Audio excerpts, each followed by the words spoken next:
Valero Alamo Bowl is tonight. Number 12 Oklahoma and number 14 Arizona will be facing off at our Alamo Dome tonight. Yesterday, head coaches Jed Fish and Brett Venables met with the media at the Dome. Fish and his Arizona Wildcats are 3-point favorites to beat the Oklahoma Sooners. We know we got an incredible opponent ahead of us.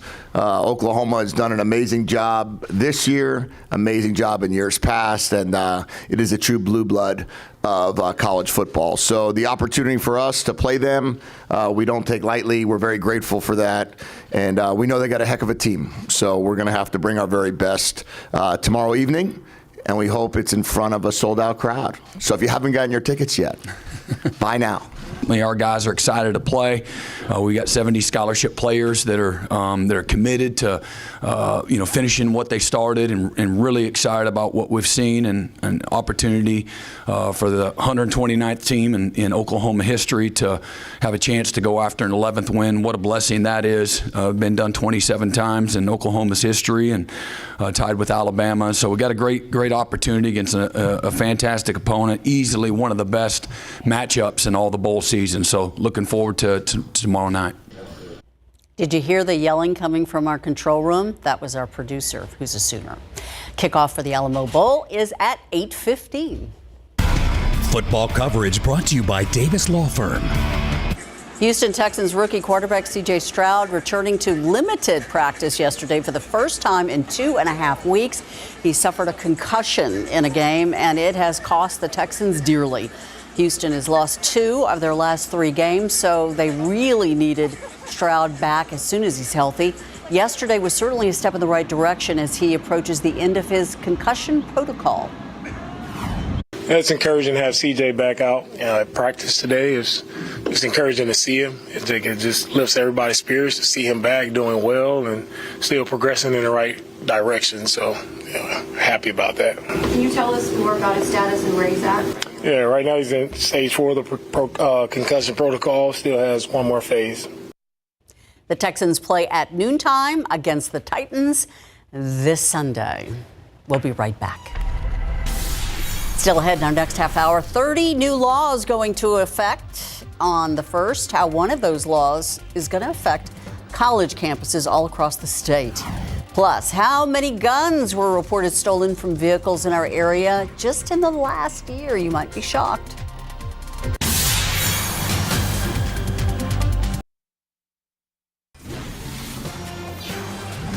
We have some breaking news and update. Just getting into our newsroom now on the death of Matthew Guerra. He is the boyfriend of 18-year-old Savannah Soto.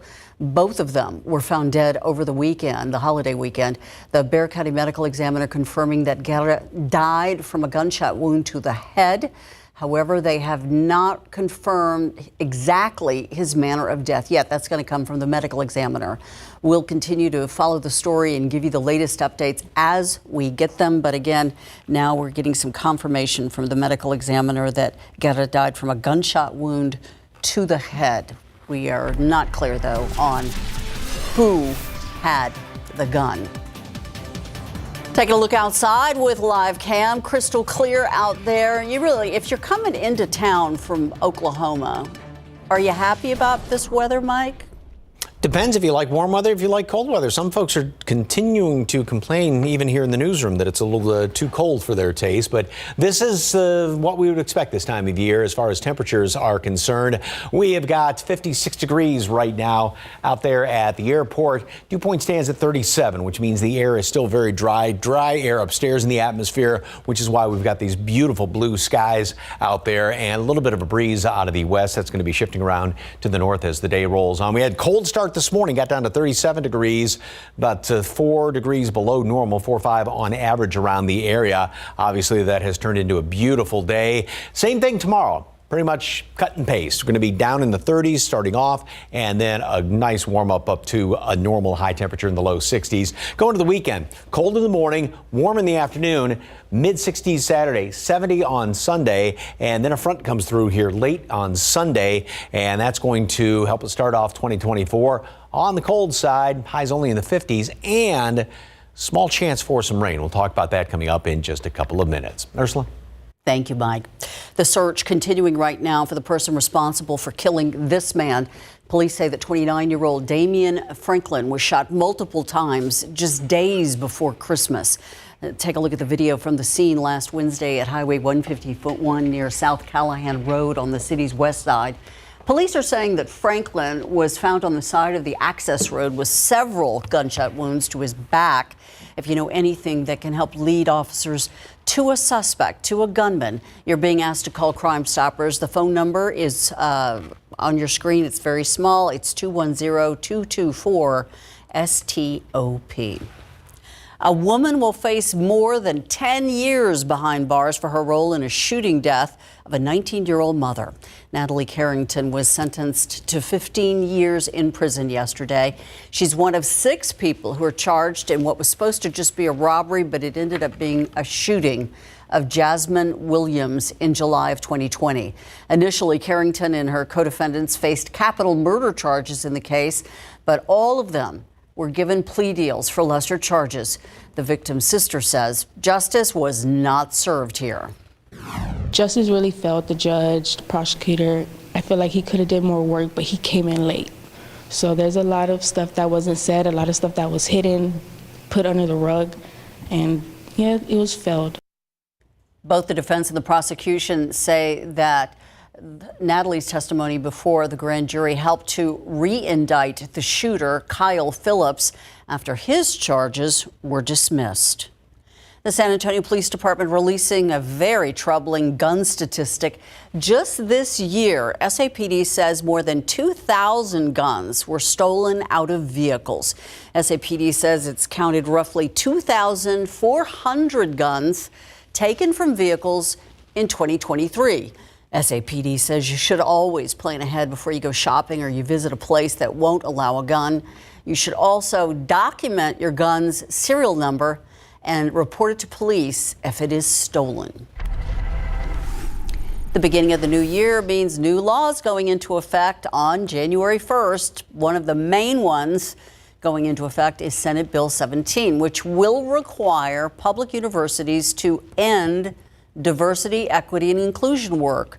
Other laws going into effect include House Bill 4077. That one will remove the need for seniors to apply to get homestead exemptions on their property taxes.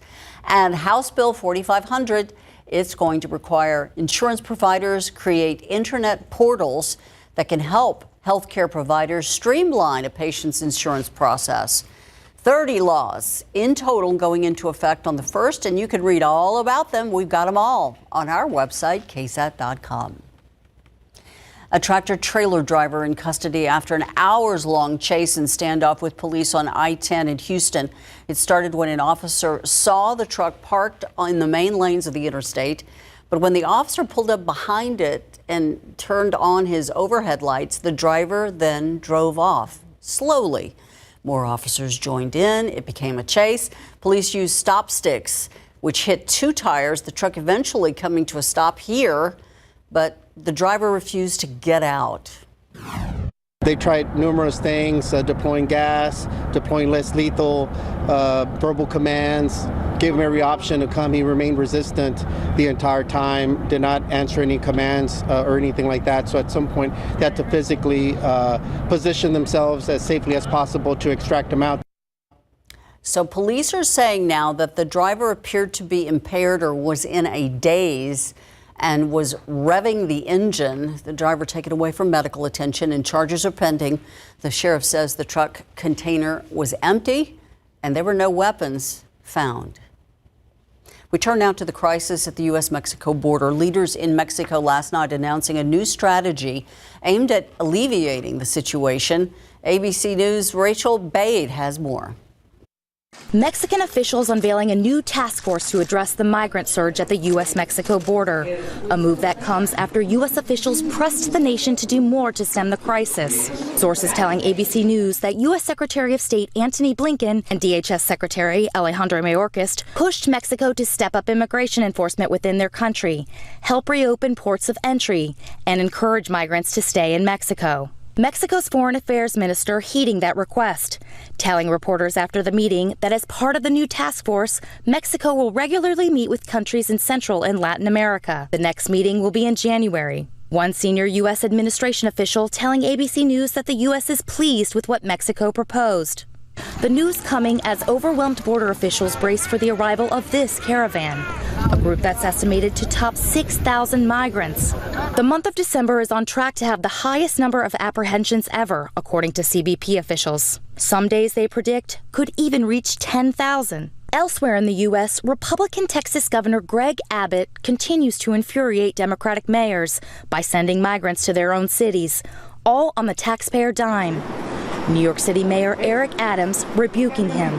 To stop the games and use of migrants as political pawns. We need the state and federal government's help in resettling and supporting the 68,000 migrants still in our care, as well as those who are on their way and those yet to come. Mexican leaders also told U.S. officials that they'll crack down on smuggling. Meanwhile, back here in the United States, a sweeping bipartisan border bill remains stuck in Congress. Rachel Bade, ABC News, Washington. Still ahead, the top 5 plants Sarah Costa says you should plant that will have the best chances to survive during our ever-changing seasons. Plus, RSV season is here. What doctors say you can do to help prevent and protect your baby against the virus.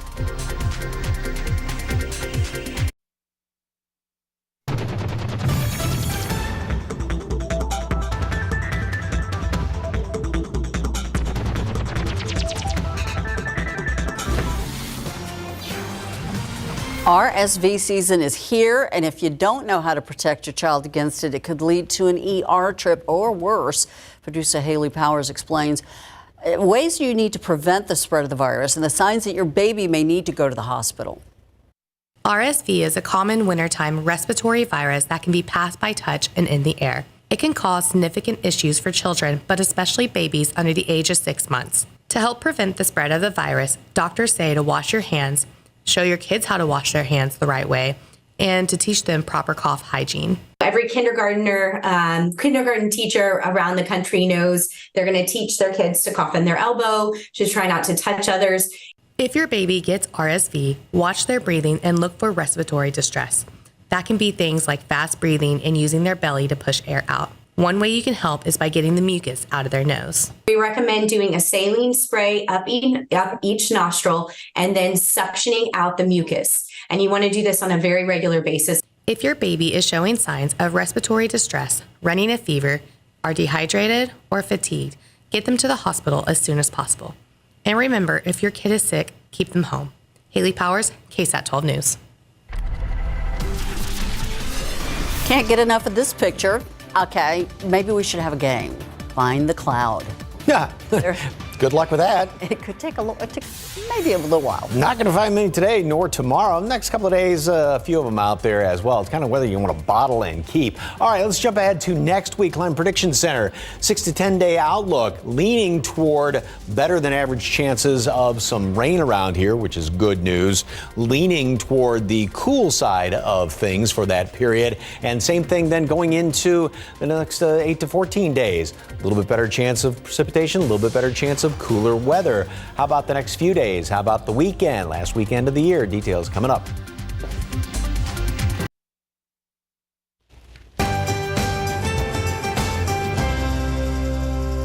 Do you have a black thumb like me? Well, this year we saw record-breaking heat and extreme drought. If anyone deserves a break in 2024, it's all of our plants that had to fight and adjust to survive. In today's Gardening with Sarah Acosta, we have the top 5 plants that thrived in South Texas despite the tough conditions and the ones that you should plant in your gardens next year. Here are my top 5 picks of plants that thrived in 2023 that you should plant in your gardens for 2024. Zinnias. Pollinators would pick drinking from a zinnia over most of my flowers. Grow them from seeds instead of buying transplants. Trust me, they last longer and then some. They can tolerate super hot temps, but make sure to water in the mornings because they do burn easily. Garlic took off. I planted these on a whim right around Thanksgiving. Holy flavor, they are doing great. And I bought these at the grocery store and planted the cloves right in. Plus, they don't need too much water, freeze tolerant, ward off other pests. Can't wait to harvest in June. Greg's Mist Flower. If you want to build a bar in your garden for the butterflies, plant Greg's Mist Flower. Extremely drought and heat tolerant. If you build it, they will come. Rosemary. This is a plant it and leave it kind of herb. Heat and drought tolerant. These have survived 2 hard freezes. Plus, who doesn't love a constant supply of fresh rosemary? Salvia indigo spires. She's a goddess, blooms all year, extremely hardy, drought and heat tolerant, native. And the butterflies love her. She makes me look like I really know what I'm doing in the garden. But the secret is she is doing all the work. Plant indigo spires. She'll make you look good. Happy gardening in 2024. Give these plants a try. I would kill them. Yeah, you and me both. I'll try. Thanks, Sarah. I will try. I'll give you a report at the end of next year. We've had just a little bit over 20 inches of rain this year. That's what we're going to be finishing up with. 12 roughly below where we should be, and of course 70 plus days of 100-degree heat here, and then the number of days above even 95 adds to that. You keep hoping that these trees that have looked lifeless are going to come back eventually, but I think it's time. Interesting how for most of the summer did not have a backyard, and that little bit of rain that we've had in recent weeks has just brought it kind of back to life. Gorgeous. All right. Well, before we get to the forecast, since I'm doing another show today, I have to give another shout out to my mom. Today is her birthday. Oh. She is 97 years old today. Oh my gosh, she looks fantastic. Thank you very much. She is doing wonderful. So I just had to show that That's this morning. where you get your good looks, Mike. Right well, there. Thank you very much. I appreciate that. But happy birthday to my mom. All right, take a look outside. Yeah, it's kind of weather you wish you could just bottle and just keep almost all year round. It is fantastic out there. Nice, cool start. And then a nice big warm up thanks to all the dry air in place. You were talking about playing the game Find a Cloud. I'm going to find any clouds on this satellite picture. A couple of them up to the north earlier this morning. That was pretty much about it. And those were wrapping around this huge storm system. This is the one that's creating a lot of travel problems well off to the northeast. You can see there's plenty of snow up around the northern Mississippi Valley, western Great Lakes.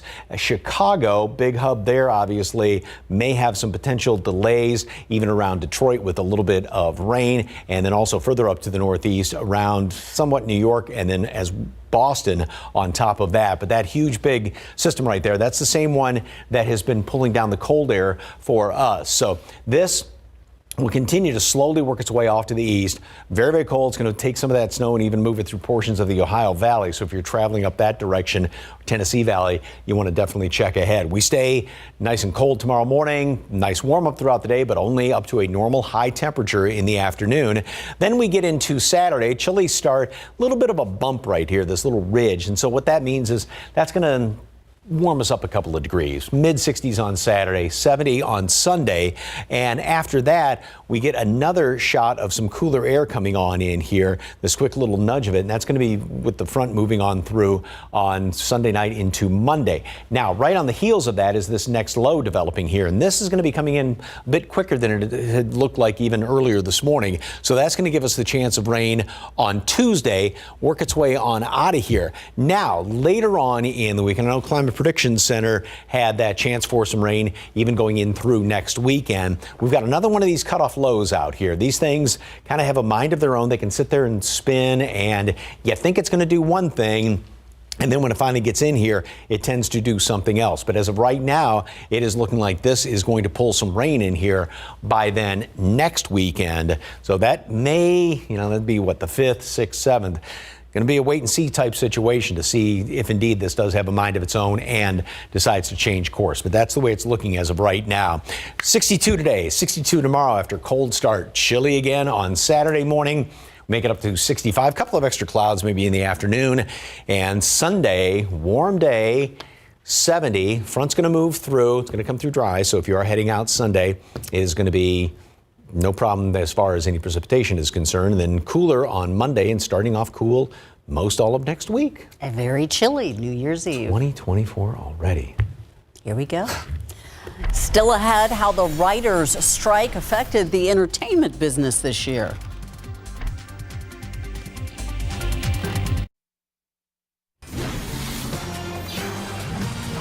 Time to take a look back on the big stories in entertainment in 2023, and you're definitely going to recognize the names of the events that made this such a memorable year. ABC's Melissa Adan reports. 2023 was a year of historic events and major change in entertainment. I think we could sum up entertainment in 2023 with one word: disruption. In May, the Writers Union went on strike against Hollywood studios, and in July, the Actors Union struck as well. Those strikes literally brought Hollywood to a screeching halt. Nothing was going on while the writers and the actors were on strike. It was the first time the two unions had been on strike together in 63 years. The writers reached agreement with the studios in September, and the actors' strike ended with a new deal in November. Everything, everywhere, all at once. Everything Everywhere All at Once was the big winner at the Oscars, taking the Best Picture, Best Actress, and both Supporting Actor awards. Hi, Barbie. Hi, Ken. Two very different movies released on the same day in July dominated the summer box office. When I think 2023 in film, I think Barbenheimer. There's nothing else really. It is all about Barbie and Oppenheimer. People were going to see Barbie and Oppenheimer on the same day. Welcome to the Eras Tour. When it comes to music in 2023, one name stands alone. Taylor Swift, Taylor Swift, Taylor Swift. She had the highest grossing concert tour of the year. The movie from that tour became the biggest concert film of all time. She was named Time Magazine's Person of the Year, and she practically broke the internet with her relationship with Kansas City Chiefs tight end Travis Kelce. I have nothing to prove to anyone at this point. Beyonce's Renaissance tour grossed more than $500 million this year. And like Taylor Swift, she took her concert movie directly to theaters. Beyonce could have had any studio distributing, her concert film about her Renaissance tour, but Beyonce said, you know what? I don't need a studio either. I'm going to go straight to the theaters. On TV, Succession earned the most Emmy Award nominations this year with 27. The Last of Us had 24 nominations. The White Lotus has 23, and Ted Lasso earned 21. The Emmy Awards show was delayed this year due to the Hollywood strikes. It will air in January. Melissa Adan, ABC News, Los Angeles.